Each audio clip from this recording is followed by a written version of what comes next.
I stood beside the casket, clutching the lace of my black dress, one I had sewn with my own hands years ago, before anyone knew my name. Then I heard it. A whisper low but sharp enough to cut through the hymn. Didn't know thrift stores still sold lace that old. It was my daughter-in-law, Camilla. She didn't say it quietly enough. The laughter that followed from her friends spread like perfume, sweet and poisonous. I didn't turn around. I just stood there, my fingers trembling against the fabric that held decades of my life, my love, and my dignity. She mocked my dress at my husband's funeral, but she had no idea whose name was stitched inside its label. If stories about quiet strength, dignity, and family justice speak to you, don't forget to subscribe, like, and share this story so more people can hear it.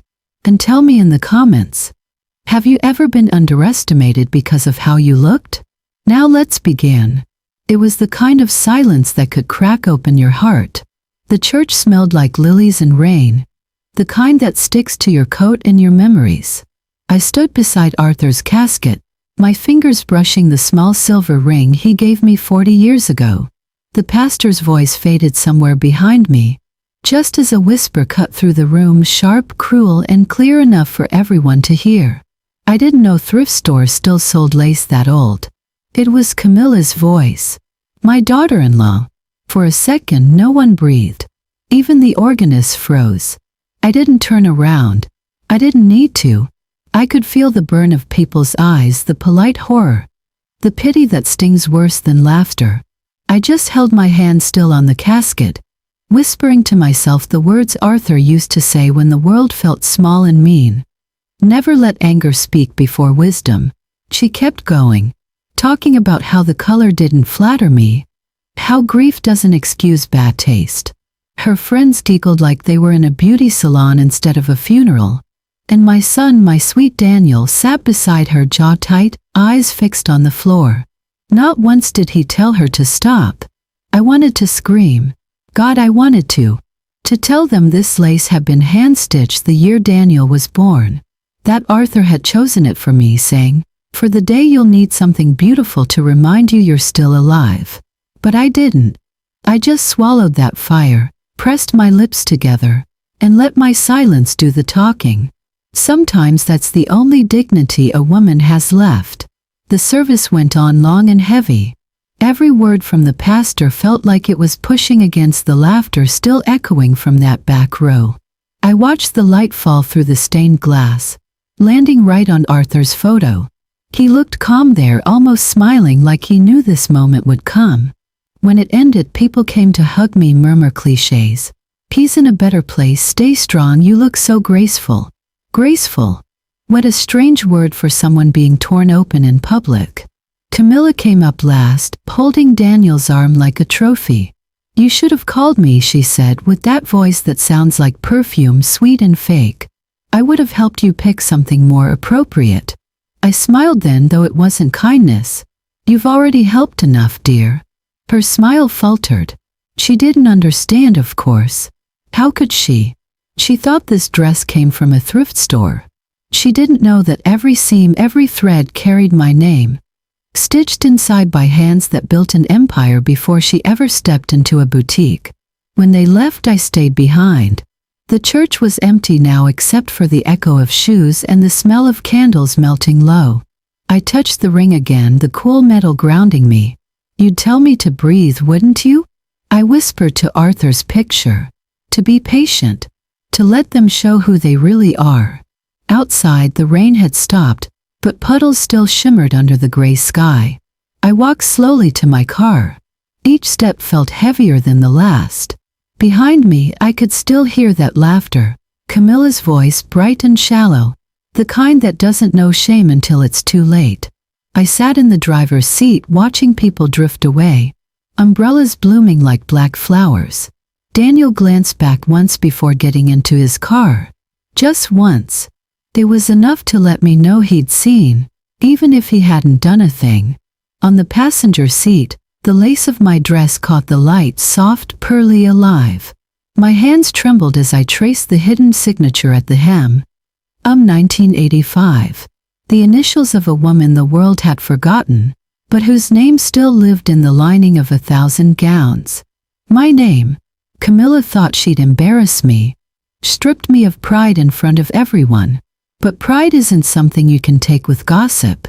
It's built quietly, stitch by stitch, over decades of work and loss and love. Still, as I started the engine, I couldn't shake the tremor inside. I'd spent years teaching Daniel that silence was strength, that reacting only feeds cruelty. But sitting there watching the raindrops slide down the windshield, I wondered if maybe silence was just another way of bleeding without sound. I looked at the church one last time. You'd laugh at me for letting her get to me, wouldn't you, Arthur? I whispered. But you'd also tell me not to forget who I am. And I hadn't. Not really. I was just tired of pretending to be small so others could feel tall. As I drove away, the radio turned on by itself. One of those old jazz stations Arthur loved. The melody was slow, bittersweet. I could almost hear him humming along, telling me that patience always outlasts pride. I didn't cry. Not then. I just pressed my fingers against that silver ring and promised myself something simple.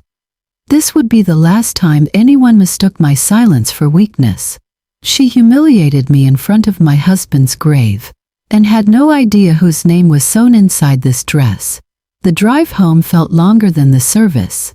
The rain had turned to that thin mist that clings to the windshield, and the wipers squeaked with every pass. My old sedan rattled a little at 40 miles an hour, same as always.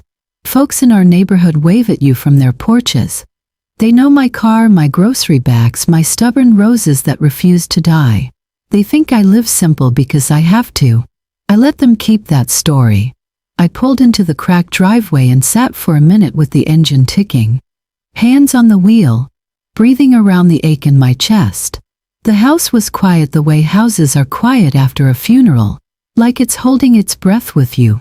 I carried the dress in carefully, the lace cool against my wrists, and hung it on the back of my bedroom door. It swayed a little in the air from the vent, as if it had its own small pulse. I turned on the lamp by the mirror and unbuttoned the back, slow, one pearl at a time. When the fabric slipped down, I caught it before it touched the floor and draped it on a wooden hanger. I smoothed the skirt, then lifted the lining with 2 fingers the way a seamstress does, like you're asking permission. There it was where I knew it would be, hidden at the hem, hand-stitched in tiny deliberate letters. Monroe Atelier 1985.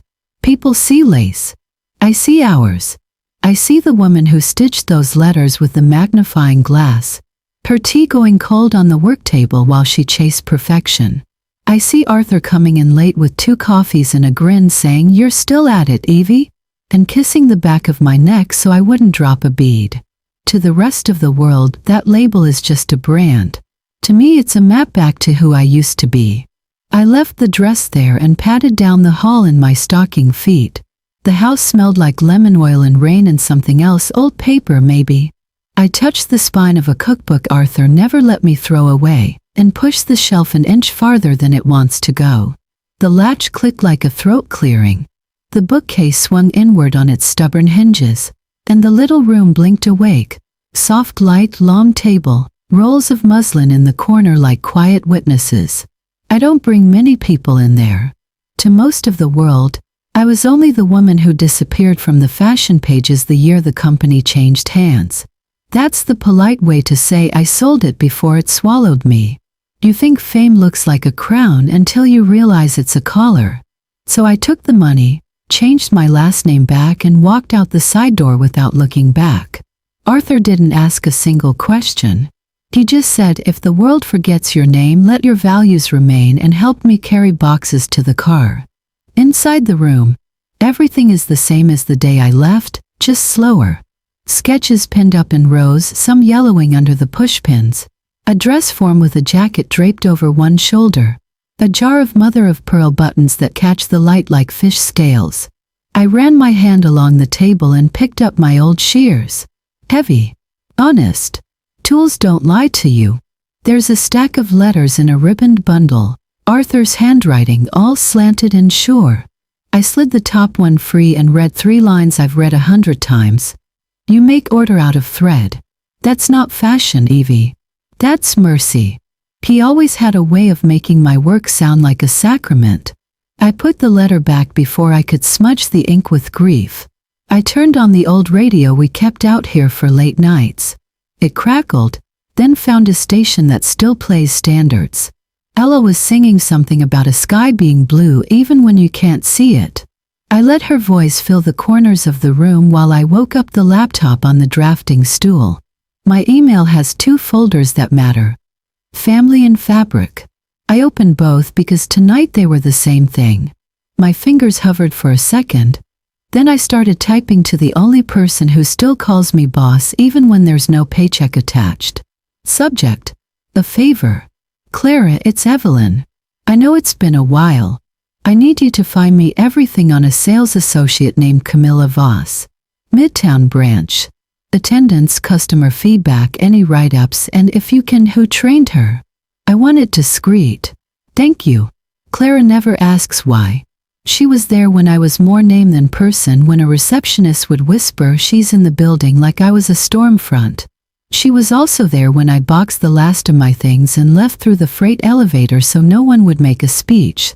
I hit send and listened to the little whoosh as if it were a match striking. The radio slipped into a slow trumpet solo. My stomach growled loud enough to embarrass me in my own house. Grief will have you forgetting you need to eat.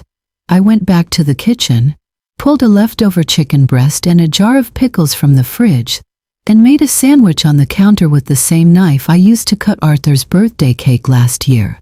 Nothing fancy. I didn't set a place. I just stood there chewing, watching rain freckles fade off the window. I used to put 2 plates on this counter without thinking. We'd split an apple and argue about baseball like it mattered. Tonight I ate with my elbows on the laminate and the radio humming one room over. And it hit me how quiet the word widow sounds when you're the one wearing it. People think simple means empty. Doesn't. It means you've learned which parts of you can live without applause. I rinsed the plate and left it in the drying rack, then leaned on the sink and looked at my hands. The ring was cold again, the way silver is when it wants your attention. Never let anger speak before wisdom, I whispered, because saying it out loud makes it harder to forget. There are 100 ways to hurt someone back. Only 1 or 2 don't cost you the rest of your life. The laptop chimed from the other room. I wiped my hands on a dish towel and went to read. Clara had replied like she always does. 2 lines, all business. I'll pull records before opening. Midtown at 9. We'll send a packet by noon. Also, I'm sorry about Arthur. He was a good man. He is in the ways that count. I closed the email and glanced at the dress on the hanger in the doorway. Lace catching the lamplight, moving the smallest bit like it was breathing with me. Camilla saw a thrift store mistake. She saw a costume. That's the thing about people who worship labels. They don't read them. I traced the hem again and felt the raised edge of the stitching under my fingertip, each letter a little hill. Donero. The year we stayed up 3 nights in a row to finish a bridal collection because the factory went dark in a thunderstorm. The year we learned that resilience is just another word for love with a job to do. I turned off the lamp and let the house be what it is, quiet, ordinary mine. The bookcase clicked shut behind me. The radio bled out into soft static and then found its way back to a song Arthur used to sing under his breath when he fixed things with duct tape he swore was temporary. I smiled at nothing and locked the front door. There will be time for fury and time for mercy, and I'll have to choose between them with everyone watching. But not tonight. Tonight, I am a woman who drove herself home from her husband's funeral, and made a sandwich and stood in her kitchen, and remembered that the work of being decent doesn't end just because someone else wasn't. I touched the ring one more time and looked at the dress. She mocked my dress. Tomorrow she'll wear my name on her badge. 30 years is a long time to remember every thread, but I can still see it all. How it started in a little brick room behind our house. Just me, Arthur, and a second-hand sewing machine that sounded like a heartbeat when it ran. We had 1 table, 1 roll of fabric, and no money to pay the light bill that first winter. Arthur kept saying, if we can make 1 good dress, we can make 2. And if we can make two, we can feed a dream. We failed more times than I can count. Orders fell through, suppliers vanished, and once, a storm poured straight through the ceiling and soaked half a season's work. I cried that night, holding a ruined hem like it was a body.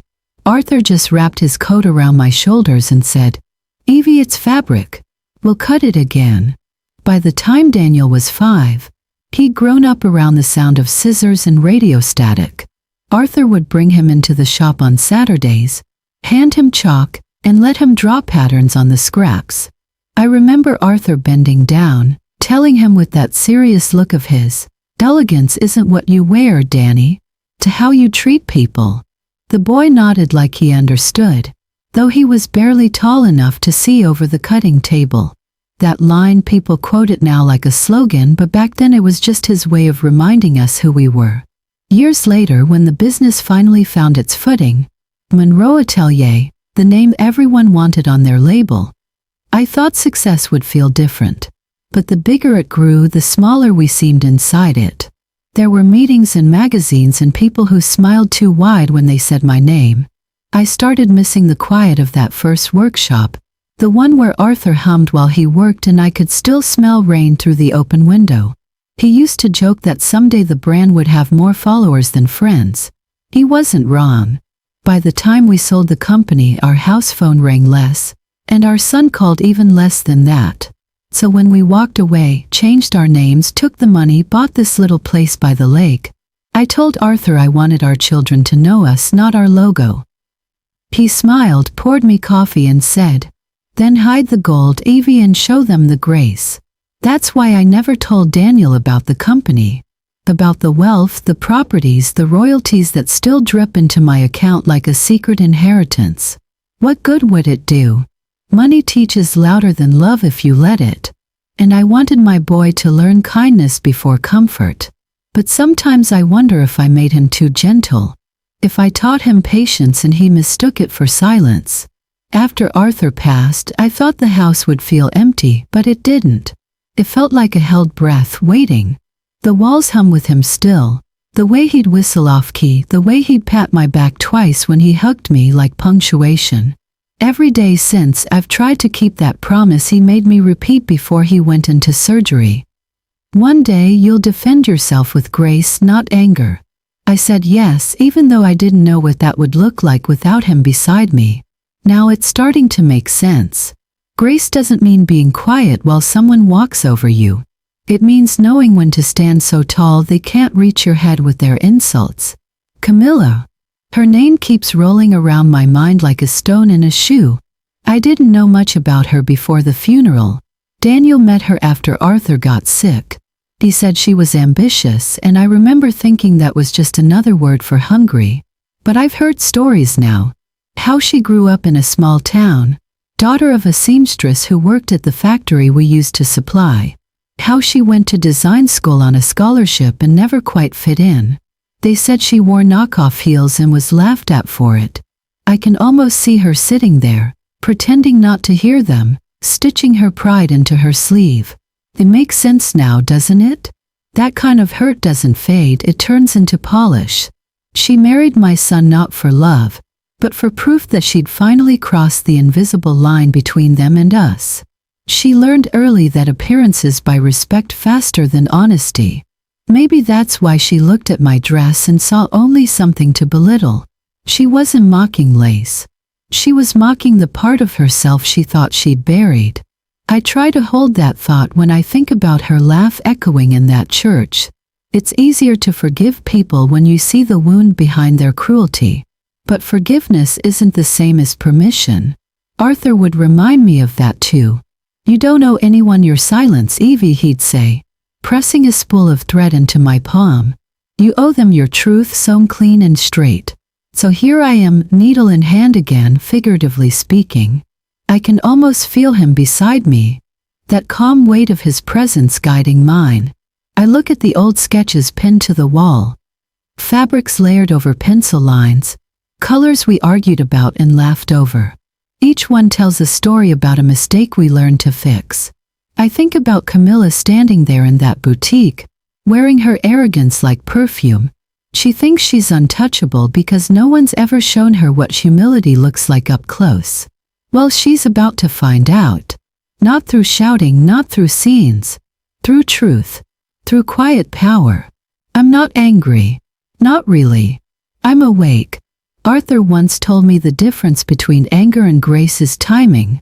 Anger reacts. Grace waits for the right moment to reveal itself. So I'll wait. I'll let her keep thinking she won the little war she started in that church. But deep down I can already hear the threads pulling tight. Like the start of a stitch coming full circle. Let's see if her arrogance can survive the truth. Clara's email came just after sunrise. The kind of morning where the sky looks half asleep and the coffee tastes like resolve. The subject line was simple. Requested report C.Voss. I clicked before my heart could warn me otherwise. When it ended, people came to hug me, murmur cliches. Peace in a better place, stay strong, you look so graceful. Graceful. What a strange word for someone being torn open in public. Camilla came up last, holding Daniel's arm like a trophy. You should have called me, she said, with that voice that sounds like perfume, sweet and fake. I would have helped you pick something more appropriate. I smiled then, though it wasn't kindness. You've already helped enough, dear. Her smile faltered. She didn't understand, of course. How could she? She thought this dress came from a thrift store. She didn't know that every seam, every thread carried my name. Stitched inside by hands that built an empire before she ever stepped into a boutique. When they left, I stayed behind. The church was empty now except for the echo of shoes and the smell of candles melting low. I touched the ring again, the cool metal grounding me. You'd tell me to breathe, wouldn't you? I whispered to Arthur's picture. To be patient. To let them show who they really are. Outside, the rain had stopped, but puddles still shimmered under the gray sky. I walked slowly to my car. Each step felt heavier than the last. Behind me, I could still hear that laughter, Camilla's voice, bright and shallow, the kind that doesn't know shame until it's too late.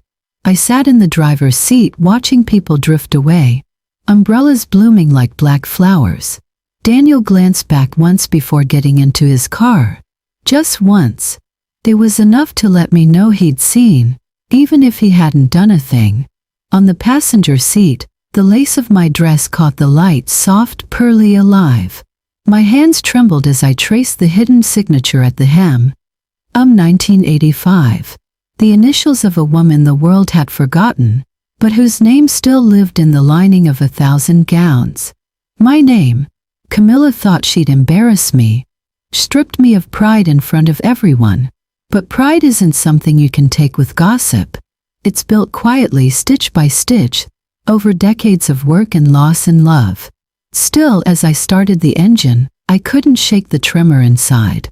I'd spent years teaching Daniel that silence was strength, that reacting only feeds cruelty. But sitting there watching the raindrops slide down the windshield, I wondered if maybe silence was just another way of bleeding without sound. I looked at the church one last time. You'd laugh at me for letting her get to me, wouldn't you, Arthur? I whispered. But you'd also tell me not to forget who I am. And I hadn't. Not really.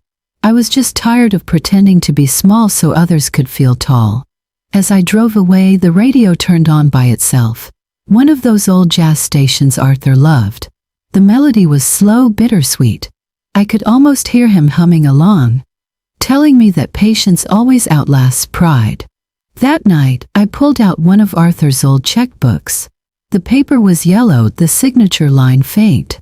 I wrote a check for $500, not because I needed to buy anything, but because sometimes dignity looks like preparation.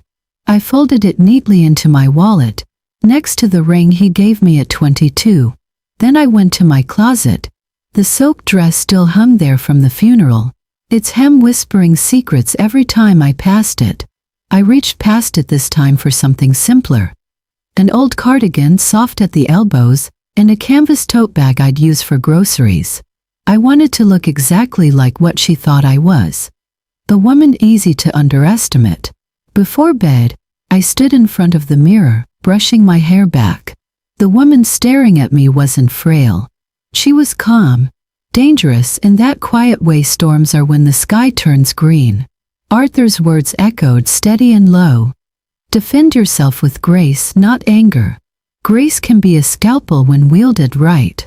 As I turned off the lamp, I glanced toward the dress hanging by the window.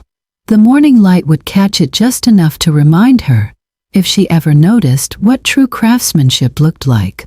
But tomorrow wasn't about fabric. It was about fiber, the kind people are made of. I slipped the checkbook into my tote, along with the notebook and pen. No entourage, no announcement, no warning. I'd walk through those boutique doors like any other customer, wallet in hand, patience on my face, and watch how the queen of fashion handled someone she believed beneath her. I smiled to myself the same way Arthur used to when a plan fit just right. Let's see, I whispered into the dark, how the queen of fashion treats a peasant. The bell over the boutique door chimed with that soft, expensive sound only wealthier places seem to manage. I stepped inside holding my canvas tote close like I was afraid to touch anything. The air smelled of perfume and pressed silk, the kind of scent that whispers you don't belong here. Camilla was behind the counter, head tilted, tapping her pen like she was bored of the entire human race.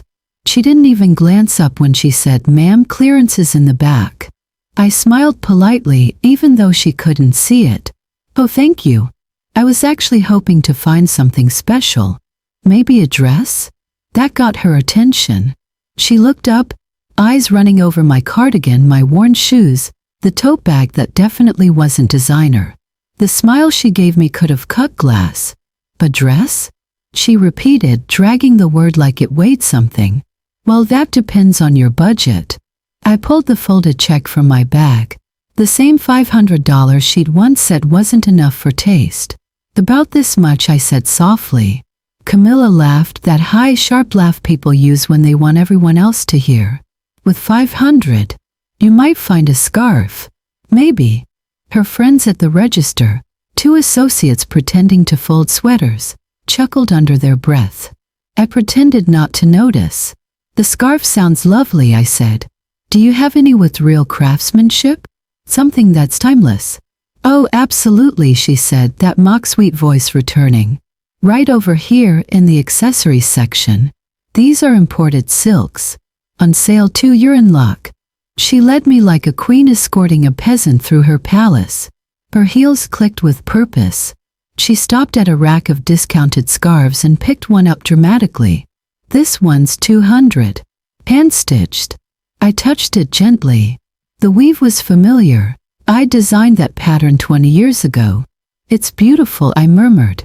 "Of course it is," Camilla said. "You see, true fashion has layers. Quality, elegance, reputation. That's why this store only caters to people who understand that." From behind us, a younger voice spoke up. "Actually," said Naomi, the quiet girl with bright eyes probably knew. "Our policy is that all clients deserve equal respect, no matter what they can afford." The air went cold for a second. Camilla turned, lips tightening. "Naomi," she said, her tone dripping with warning, "why don't you focus on reorganizing the handbags?" Naomi's hands trembled slightly, but she didn't look away.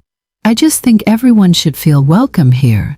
I caught her gaze, and in that small, nervous smile I saw the kind of courage that still existed in the world, the kind my husband used to talk about. I wanted to tell her thank you, but I stayed quiet. Camilla waved me off and turned back. "Ignore her, she's new," she said with a fake laugh.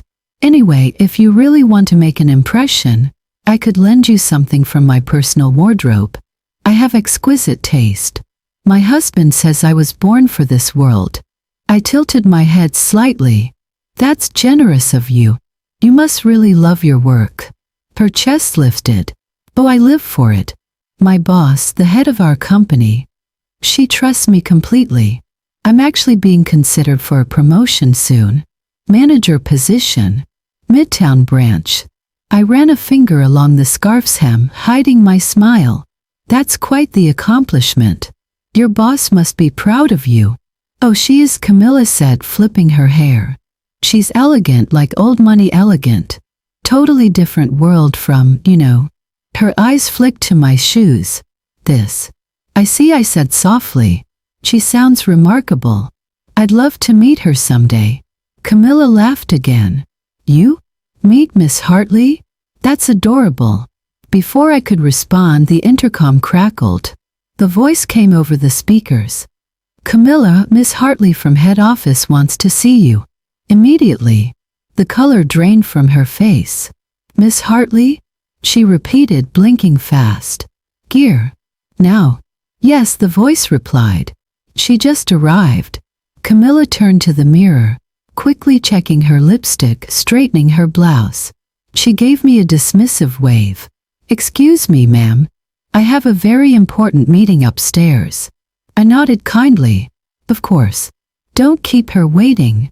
She clicked away in her heels, leaving the scarf dangling in my hand. Naomi glanced at me, confused, then back toward the stairs. I could see the question forming on her lips, but I only smiled and said, sometimes, dear, life has the most perfect timing. As Camilla disappeared up the staircase, I followed her reflection in the glass. Shoulders high, confidence dripping from every step. She had no idea what waited on the next floor. I brushed my hand over the silk one last time, whispering so only I could hear. She's about to walk upstairs to meet herself. In the mirror she tried to break. The conference room was colder than usual. All glass, silver, and silence. The kind of space that forces people to measure every breath. Camilla stepped inside, clutching a folder like a shield. Her heels echoed on the marble floor as she scanned the room, trying to figure out why the entire regional team was standing instead of sitting. Then she saw me. I was at the head of the table, calm, still, hands folded over a leather portfolio. She froze mid-step, her mouth parting just enough for the air to catch. Mrs. Monroe? She whispered, voice cracking. I looked up. It's Mrs. Hartley now, I said gently. The name you've been wearing on your uniform. She blinked fast, like her brain was trying to rearrange what her eyes were telling her. I don't understand, she stammered. You can't be your Daniel's mother. Yes, I said. And the founder of this company. The one you've been representing with such confidence. The color drained from her face. The folder slipped from her hands, paper scattering like white leaves across the floor. Nobody moved to help her. I had no idea, she said quickly, her words tumbling over each other. If I had known, I would have never. I raised a hand slightly. Stop. My voice wasn't loud, but it was enough. The room went still again. You're not in trouble because you didn't know who I was, Camilla. You're here because of how you treated the woman you thought I was. Her breath hitched. She tried to speak, but the words wouldn't come. I saw how you spoke to customers. How you laughed when kindness was free but you charged for dignity. I built this company to honor people who serve, who create beauty without needing applause. But you, I leaned forward. You made them feel small to make yourself look tall. Camilla shook her head, tears catching in the corners of her eyes. Please, Mrs. Hartley, I was under pressure. Sales are down and I didn't mean anything by it. I've worked so hard to get here. You have no idea what it took for me to climb out of where I came from. Oh, I do, I said softly. That's exactly why this hurts more. Her eyes met mine, then desperate. I was just trying to fit in. To survive in this world. I paused. Something in her voice cracked open a memory. The long nights Arthur and I spent sleeping on the workshop floor. The way we counted nickels for coffee. The humiliation of being ignored by buyers who couldn't pronounce our name. I knew what it meant to claw your way up from nothing. But I also knew the difference between ambition and arrogance. Arthur's voice came back to me, faint but steady, like wind through a door left open. Justice without mercy becomes cruelty. I stared at the paper in front of me, the termination notice. My hand hovered over the pen for a moment that felt longer than it should. Camilla sobbed quietly, hands shaking. Please, Mrs. Hartley, she whispered. I'll change. I'll do better. I'll apologize to everyone. Just don't take this away from me. I looked at her, really looked. Beneath the makeup and the pride and the fear, She was still that girl sowing dreams she couldn't afford. Maybe I could forgive her. Maybe not today.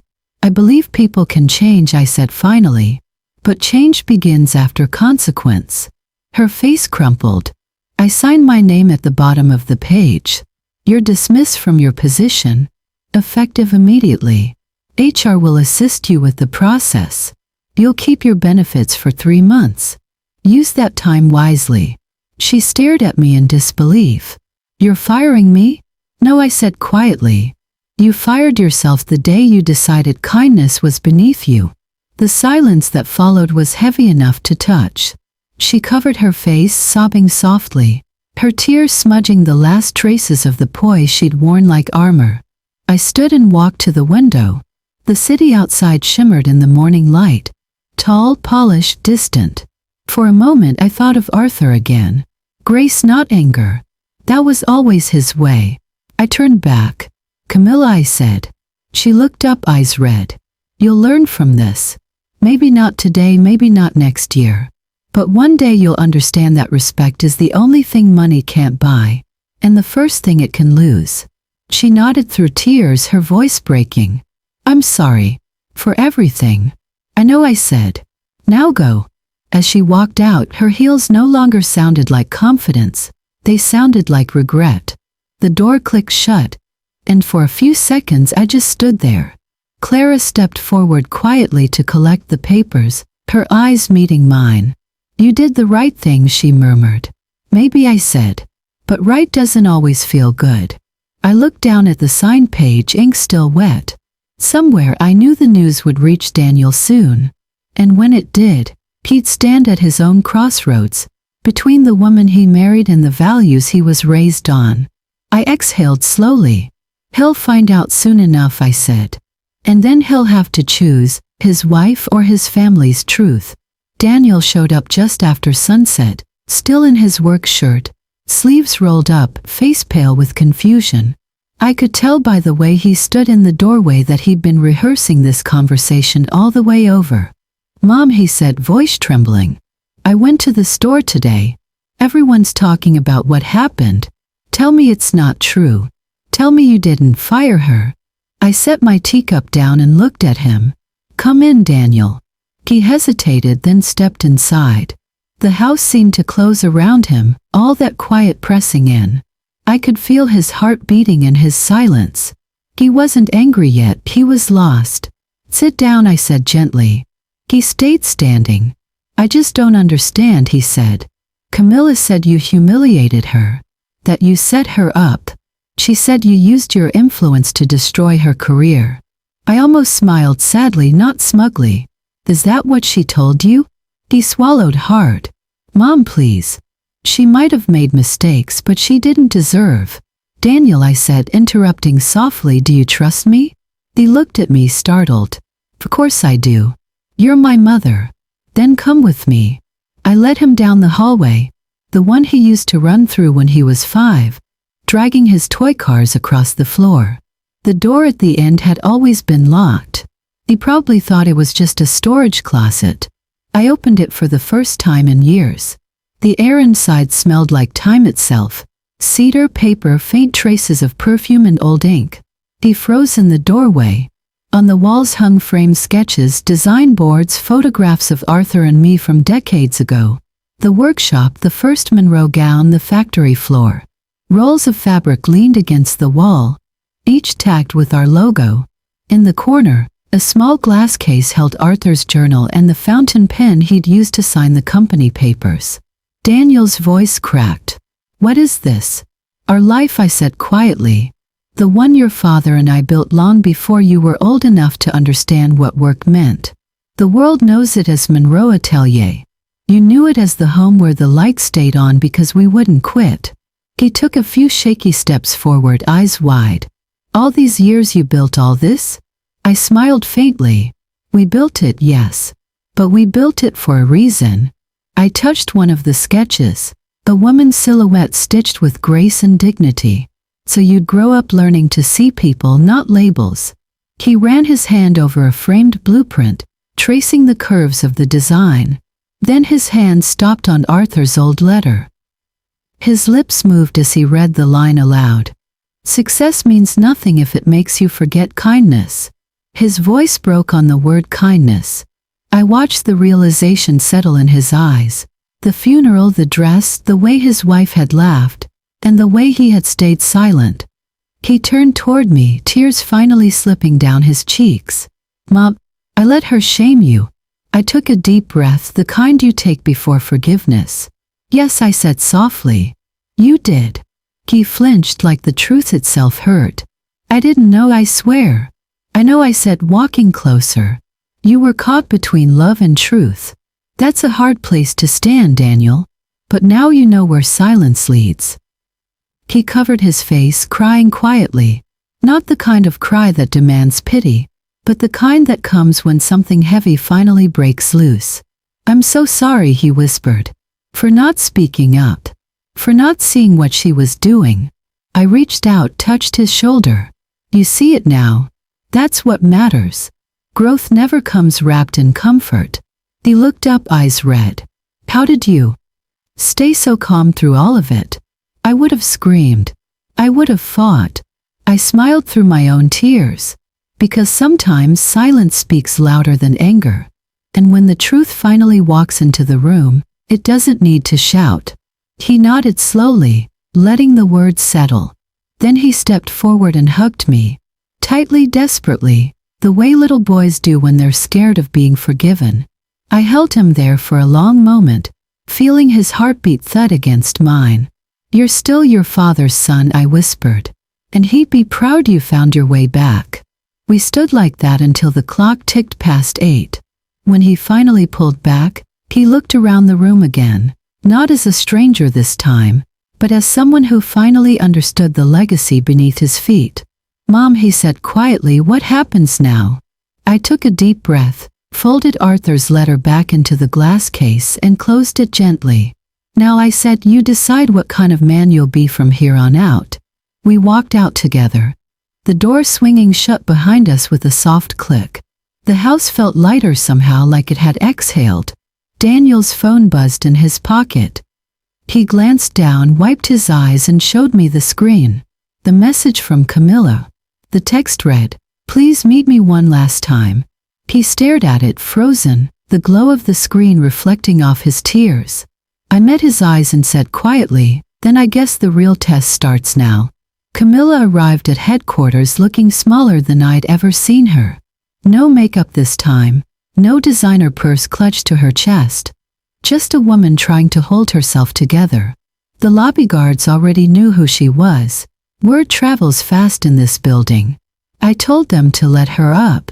When she stepped into my office, Naomi was already there, sorting through some documents. The moment Camilla saw me, her chin trembled. Mrs. Hartley, please, she started, voice thin and cracking. I know I made mistakes, but I just made one mistake. Before I could answer, Naomi looked up from her desk. Her voice was calm, but there was steel underneath. No, ma'am, she said softly. You didn't make a mistake. You made a choice. Camilla blinked, stunned by the words, and for a second she looked ready to argue, but she didn't. She just sat down, hands clasped so tight they went white. I've lost everything, she whispered. My job, my marriage, my reputation. I didn't mean to hurt anyone. I was just trying to survive. I watched her for a long moment. There was no pride left in her, just exhaustion. The kind that comes from realizing the world doesn't owe you forgiveness. I reached into my drawer and pulled out a plain white envelope. She saw it and gasped, her hope flickering back to life. Is that my reinstatement letter? No, I said. It's a letter of recommendation. Her eyes widened. For what? For a position at the St. Mary's Community Center, I said. They help women re-enter the workforce, women who've lost direction, but not potential. I've already spoken to the director. They'll expect you next week if you choose to go. She stared at me like she couldn't believe what she was hearing. You'd do that for me? After everything? I'm not doing it for you, I said quietly. I'm doing it for the woman you still could be. Tears spilled down her face. But why? After what I said, what I did. I leaned forward, folding my hands on the desk. Because dignity can't be bought, Camilla. You earn it by how you treat those who can't give you anything back. Somewhere along the way you forgot that. Maybe this will help you remember. She shook her head, sobbing. I don't deserve this. Then start deserving it, I said gently. Not through apologies but through action. The room went quiet again, except for the sound of her breathing. Naomi reached over and placed a small box of tissues beside her. Camilla nodded in thanks, dabbing her eyes, unable to speak. I stood, walked around the desk, and handed her the envelope myself. This isn't your end, Camilla, I said. I hope it's your beginning. She took it like it was something fragile, something alive. I'll never forget this, she whispered. I hope you won't, I said. And I hope the next time you meet someone who reminds you of who you used to be, you'll treat her kindly. Naomi walked her to the door. I heard them exchange a few quiet words I couldn't catch, but when the elevator doors closed, Naomi turned back to me with that thoughtful look she has. You really believe she'll change? She asked. I have to, I said. Someone once believed I could. I turned toward the window, watching the reflection of the city lights against the glass. For the first time in a long while I felt peace, not triumph, not revenge, just peace. But peace never stays long. A soft knock came from the hall. I didn't turn around, I didn't have to. The air shifted, familiar. Daniel. He was standing just outside the doorway, half in shadow. He'd been there long enough to hear everything. Camilla's voice, her tears, the part about the letter. When I finally looked at him, his expression was unreadable.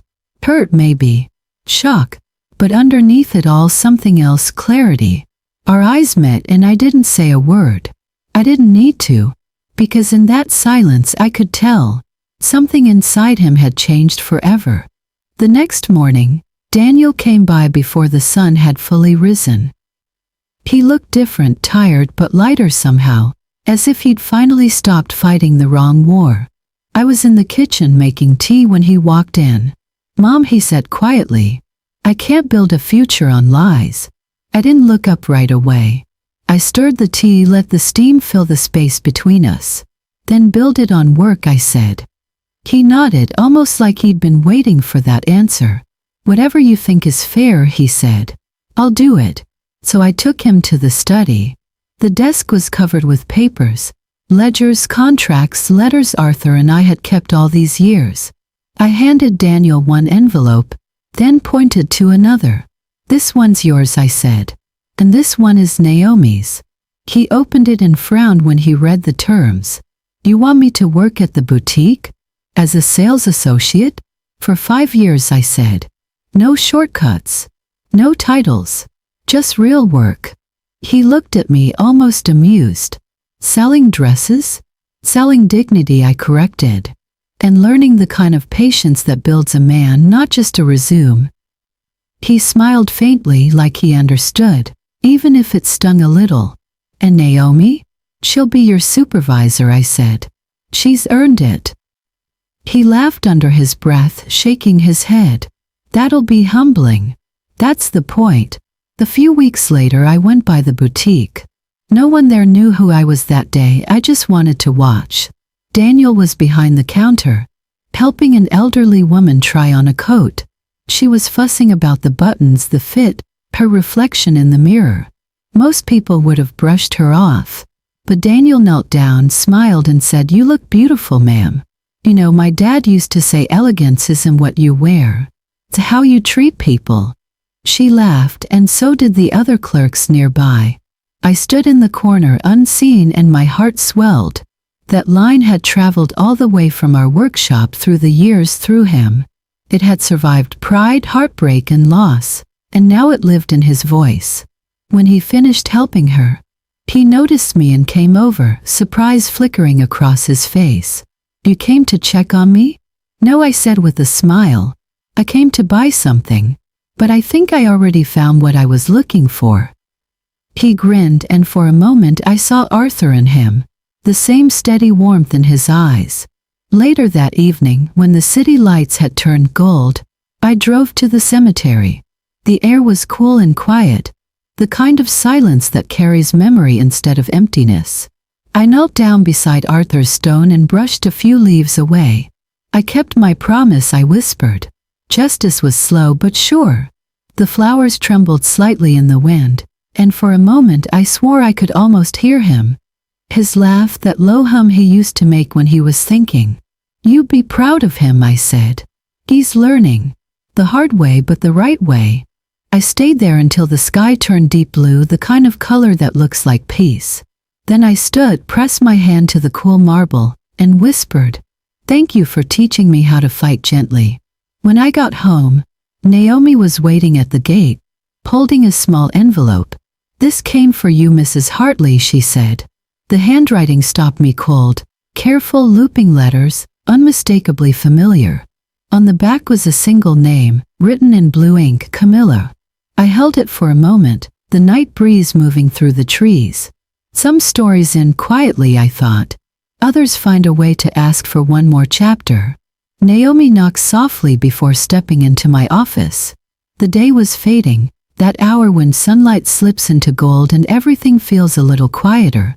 She was holding an envelope, cream-colored, edges slightly bent from travel. "This came for you," she said.